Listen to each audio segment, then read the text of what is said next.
Autre mobilisation à rebondissement, celle au campus de Schellcher. Si le site n'est plus bloqué, certains enseignants et étudiants auraient été refoulés ce matin par des vigiles mandatés par le président de l'université. La tension est montée d'un cran et les membres du collectif qui s'opposent au retour des 3 universitaires mis en cause dans l'affaire du Sérigmia dénoncent des pressions. Voyez ce reportage d'Alizé Lutran et de José Lechertier. Pas l'ombre d'une barricade, mais aujourd'hui c'est presque manu militari que certains étudiants se seraient vus refuser l'accès à l'université. L'INSEE s'est présenté à 8h30 ce matin, mais n'a pas pu entrer. Je me suis heurtée au mépris et aux invectives émanant de ces pseudo-vigiles. Ils voulaient me bloquer le passage, ils voulaient me faire aller à l'extérieur.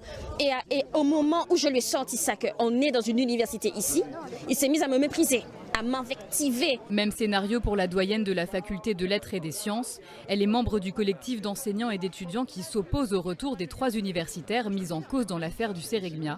Selon elle, la filtration est ciblée. C'est fort surprenant. Je sais que Mme la VP Paul a écrit à Monsieur le Président en disant qu'elle n'a jamais mandaté de vigile. Donc il y a un problème de légalité de ce processus.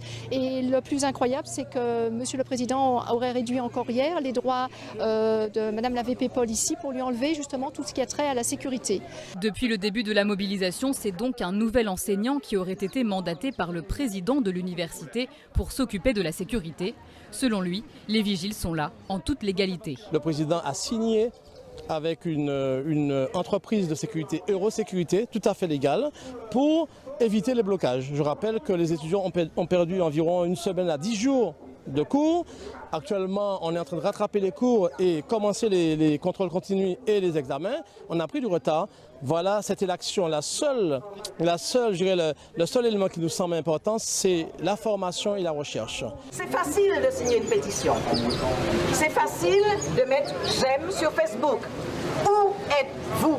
Ceux qui manifestent aujourd'hui ne l'entendent pas de cette oreille et dénoncent une gabegie généralisée. Il y a une milice qui a été recrutée par le président sans l'accord du vice-président de Paul et sans l'accord du préfet, alors que le président prétend qu'il a eu le préfet. Le préfet a démenti. Le préfet n'a pas donné son accord pour l'emploi de cette milice.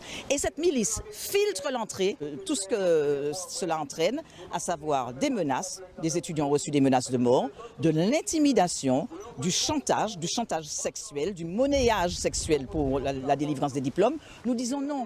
L'université ne remplit pas ses missions. Tant qu'elle sera gangrénée par la corruption, ça ne peut pas être une université. En attendant de savoir si les 3 enseignants-chercheurs reprendront leur poste et quand, le collectif compte poursuivre ses actions et saisir les instances supérieures pour rétablir la sérénité au sein de l'université.